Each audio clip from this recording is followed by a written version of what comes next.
बिस्मिल्लाहिर्रहमानिर्रहीम। मेरा नाम है मेहताब अली और आप देख रहे हैं मेरा चैनल केमिस्ट मेहताब। जैसे कि मैंने पहले भी इंटर क्लास के कुछ चैप्टर थे और उनके बारे में बात भी की थी और मैंने ये भी कहा था कि इंटर क्लास के कुछ जो है हम धीरे धीरे टॉपिक भी अपलोड करते जाएंगे। मैंने पहले भी इंटर क्लास के 2-3 लेक्चर अपलोड किए थे अपने यूट्यूब चैनल पे और आज भी हम शुरू करने जा रहे हैं कांटेक्ट प्रोसेस को और chemistry of the sulphuric acid. Sulphuric acid को बनाने के लिए कई और मेथड भी इस्तेमाल होते हैं। मिसाल के तौर पे कभी कभी सल्फ्यूरिक एसिड को बनाया जाता है नाइट्रोजन या जो है नाइट्रिक एसिड के साथ।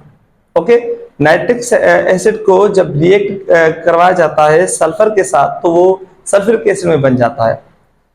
लेकिन वो जो मेथड है उस मेथड में इतना अमाउंट सल्फ्यूरिक एसिड का नहीं बनता। इसी वजह से हमारे पास जो मेथड है कांटेक्ट प्रोसेस, और कांटेक्ट प्रोसेस को हम industrial preparation of the sulphuric acid के नाम से भी जानते हैं।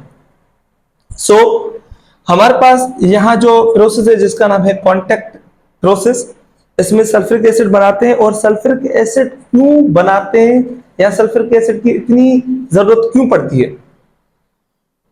सल्फ्यूरिक एसिड इस्तेमाल किया जाता है जो है फर्टिलाइजेशन के लिए, डाइस को बनाने के लिए इस्तेमाल किया जाता है या मुख्तलिफ मेडिकल इंडस्ट्रीज में इस्तेमाल किया जाता है। ओके, और सल्फ्यूरिक एसिड को जाना जाता है एक और नाम से किंग ऑफ द कंपोनेंट्स या किंग ऑफ द केमिकल्स या किंग ऑफ द जो है एसिड्स। इसीलिए नहीं कि ये स्ट्रॉन्ग एसिड है, इसीलिए कि ये दुनिया में बहुत इस्तेमाल किया जाता है इंडस्ट्रीज के अंदर चीजों को बनाने के लिए। ठीक है, तो इसी वजह से इसे कहा जाता है किंग ऑफ द एसिड या किंग ऑफ द कंपोनेंट या किंग ऑफ द जो है केमिकल्स। ये इन चीजों का किंग इसी वजह से क्योंकि ये बहुत इस्तेमाल किया जाता है इंडस्ट्रीज के अंदर। नंबर 1, सल्फ्यूरिक एसिड को बनाने का जो प्रोसेस है जिसका नाम था हमारे पास कांटेक्ट प्रोसेस। तो कांटेक्ट प्रोसेस के कुछ चेंबर है, चेंबर से जो है किसी चीज को गुजारा जाता है और किसी जो है एक मेथड के साथ। नंबर 1, हमारे पास सल्फर को डाला जाता है किसी नोजल से और वो फर्स्ट चेंबर है जिसके नोजल से हम डालते हैं या जिसके अंदर डालते हैं उस नोजल का नाम है या उसी चेंबर का नाम है हमारे पास पेराइट बंद। ठीक है,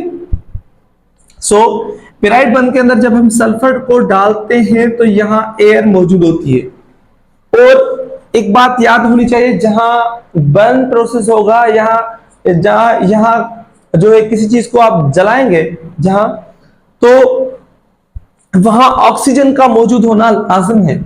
ऑक्सीजन नहीं होगा तो किसी चीज को आप जला नहीं सकते। इट्स लाइक दैट हमने क्या किया है, सल्फर को प्रेजेंस ऑफ द ऑक्सीजन, किसके मौजूदगी में? ऑक्सीजन की मौजूदगी में जलाया है। तो क्या हो रहा है, सल्फर कन्वर्ट हो रही है या ऑक्सीजन के साथ मिलके सल्फर डाइऑक्साइड बन रही है। स्टेप नंबर 1 में यही प्रोसेस हो रहा है कि हमने कहा जब हम किसी सल्फर को बर्न करवा रहे हैं प्रेजेंस ऑफ द ऑक्सीजन तो वो कन्वर्ट हो रहा है सल्फर डाइऑक्साइड में। स्टेप नंबर 1 इसमें ये हो रहा है। आफ्टर दैट सल्फर डाइऑक्साइड के अंदर जो इम्प्योरिटीज होती है, मिसाल के तौर पे लाइक डस्ट या इसके अलावा हमारे पास सिलिका, आर्सेनिक या इसके अलावा कार्बन डाइऑक्साइड, ये चीजें हैं वो रिमूव की जाती हैं धीरे धीरे टावर्स के अंदर। हमारे पास एक दूसरा टावर है जिसका नाम हमारे पास लिखा गया है डस्ट टावर या डस्ट फिल्टर चेंबर भी कहा जाता है। इसमें छोटे छोटे से फिल्टर लगे हुए हैं जो किसी डस्ट को जो है फिल्टर करेंगे। तो हम कहेंगे डस्ट को फिल्टर किया जाएगा यहाँ, और कौन बचेंगे? आर्सेनिक बचेगा, यहाँ मैंने लिखा हुआ है आर्सेनिक बचेगा, या इसके अलावा सिलिका बचेगा या कार्बन डाइऑक्साइड। ये आर्सेनिक, सिलिका और कार्बन डाइऑक्साइड इसके साथ आगे चले जाएंगे। जब आगे चले जाएंगे तो हमने यहां लिखते हैं हमारे पास क्या है, नंबर 1 H2 या सल्फर डाइऑक्साइड, और इसके अलावा आर्सेनिक, आर्सेनिक को हम लिखते हैं AS2O2, इसे कहा जाता है आर्सेनिक। और इसके अलावा हमारे पास क्या है, सिलिका, सिलिका को हम SI से रिप्रेजेंट करते हैं, तो मैंने यहाँ लिखा सिलिका, यहाँ आप फुल भी लिखते हैं सिलिका। और इसके अलावा एक और भी बचा हमारे पास, वो बचा कार्बन डाइऑक्साइड, जो इसी के साथ आगे चल जाएगा। जब इसके साथ आगे चले जाते हैं तो क्या होता है, यही जो आर्सेनिक और ये इनके साथ वाटर के साथ रिएक्ट होके यहाँ कोई जो है लिक्विड मटेरियल होके यहाँ जम जाते हैं। आफ्टर दैट वॉशिंग टावर के अंदर ये सारी की सारी चीजें खत्म हो जाती है, और उसके अलावा हमारे पास ये बचेगी सल्फर डाइऑक्साइड, वो आगे चली जाएगी। ये जो बचेगी क्या, सल्फर डाइऑक्साइड। सल्फर डाइऑक्साइड आगे चली जाएगी, तो उसको हम क्या करेंगे, ड्राई करवाएंगे किसी ड्राई टावर के अंदर, और ड्राई टावर के अंदर ऊपर से गिरता है सल्फ्यूरिक एसिड ड्राई करवाने के लिए। यही सल्फर डाइऑक्साइड चले जाएगा आगे, और यहां आके इस चेंबर को कहा जाता है कॉन्टेक्ट टावर। कॉन्टेक्ट टावर में अंदर मौजूद है हमारे पास एक कैटलिस्ट, जिस कैटलिस्ट का नाम है हमारे पास वेनेडियम पेंटाऑक्साइड, पेंटा ऑक्साइड। क्योंकि हमारे पास इसके अंदर 5 ऑक्सीजन है, तो इसलिए हम पेंटा ऑक्साइड के नाम से इसे जानते हैं। तो कॉन्टेक्ट टावर का एक दूसरा नाम भी जाना जाता है, जिसे कहा जाता है ऑक्सीडाइजिंग टावर, जिसको हम एक और नाम भी देते हैं ऑक्सीडाइजिंग या ऑक्सीडेशन टावर के नाम से भी हम जानते हैं। वो क्यों, क्योंकि हमारे पास स्टेप नंबर जो है 2 है, उसमें दिया गया है कि हमारे पास जो गैस थी SO2 या सल्फर डाइऑक्साइड, वो कन्वर्ट हो रही है सल्फर ट्राइऑक्साइड में इसके अंदर। ओके, हमारे पास क्या होता है, सल्फर डाइऑक्साइड कन्वर्ट होती है सल्फर ट्राइऑक्साइड में एट हाई टेम्परेचर। ठीक है, एट हाई टेम्परेचर। वो टेम्परेचर कितना होगा, वो टेम्परेचर होगा 450 to 500 सेल्सियस, या कहीं के लिखा होता है 400 सेल्सियस to 450 सेल्सियस भी। ठीक है, और इसके अलावा एक और चीज होगी, वो हमारे पास होगा जो वेनेडियम पेंटाऑक्साइड, जो कैटलिस्ट है हमारे पास। और इसके अलावा इसका जो आप प्रेशर देखेंगे, वो प्रेशर होगा 1 to 2 एटमॉस्फेयर इसको बनाने के लिए।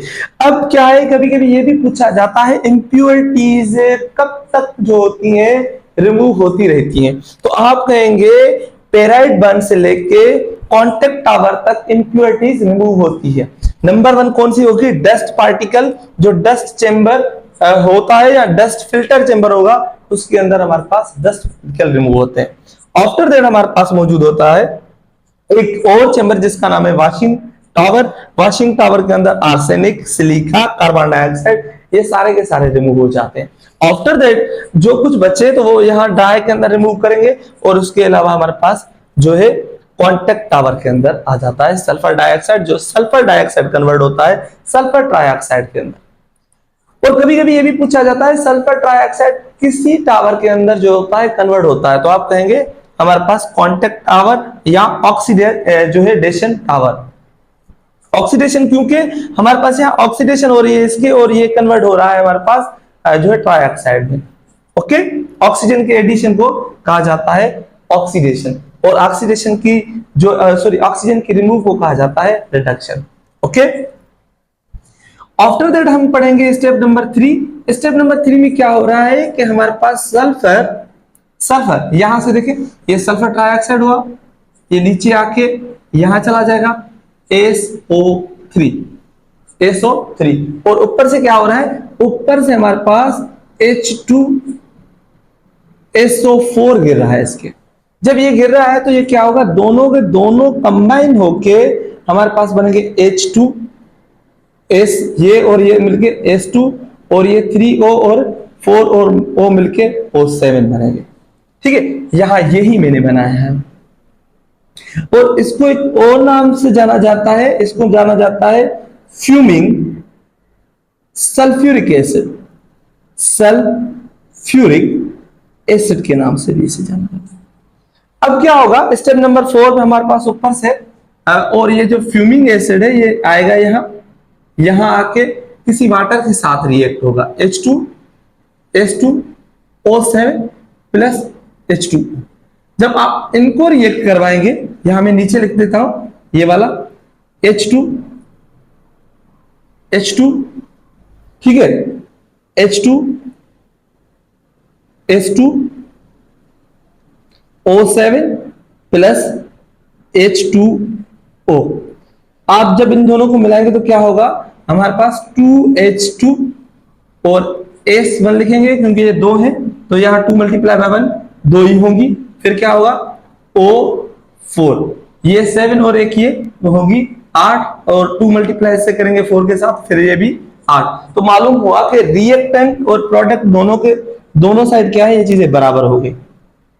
और यहां से यही सल्फ्यूरिक एसिड H2SO4 बाहर निकलेगा, और ये जो कंसंट्रेशन होगी सल्फ्यूरिक एसिड की वो होती है 98% ऑफ H2SO4।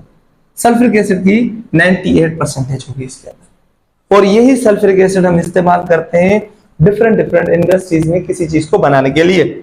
ओके, तो हमने स्टेप वाइज इसको कन्वर्ट किया। स्टेप नंबर 1 में क्या हो रहा है, हमारे पास सल्फर कन्वर्ट हो रहा है सल्फर डाइऑक्साइड में, और ये प्रोसेस कब तक चलेगा, तब तक चलेगा जब तक कांटेक्ट टावर आए। कांटेक्ट टावर के बाद क्या होगा, और स्टेप नंबर 1 में हम एक और चीज को डिफाइन कर रहे हैं, वो होती है इंप्योरिटीज। और स्टेप नंबर 2 कहां से स्टार्ट हो रहा है, स्टेप नंबर 2 कांटेक्ट टावर से हो रहा है स्टार्ट। और स्टेप नंबर 2 को हमने क्या किया, यहां जो कंप्लीट किया, और हमने कहा कि स्टेप नंबर 2 में क्या हो रहा है, वेनेडियम पेंटाऑक्साइड एक कैटलिस्ट है जो इस्तेमाल किया जा रहा है हमारे पास सल्फर डाइऑक्साइड को कन्वर्ट करवाने के लिए सल्फर ट्राइऑक्साइड में अंदर। ओके, मैंने स्टेप नंबर 2 में लिखा हुआ है SO2 कन्वर्ट हो रही है SO3, और स्टेप नंबर 1 में क्या लिखा हुआ है, सल्फर कन्वर्ट हो रही है SO2 में, और स्टेप नंबर 3 में क्या हो रहा है, सल्फर ट्राइऑक्साइड कन्वर्ट हो रही है फ्यूमिंग एसिड में। ओके, और हमारे पास क्या है, स्टेप नंबर 4 है फ्यूमिंग एसिड जो होता है वो कन्वर्ट हो रहा है H2SO4 के अंदर। हाँ, लेकिन जब कन्वर्ट हो रहा था तब हमने क्या किया था, फ्यूमिंग एसिड को रिएक्ट करवाया था वाटर के अंदर। ओके, आई होप आपको यहां तक बातें समझ आ रही होंगी या समझ चुके होंगे।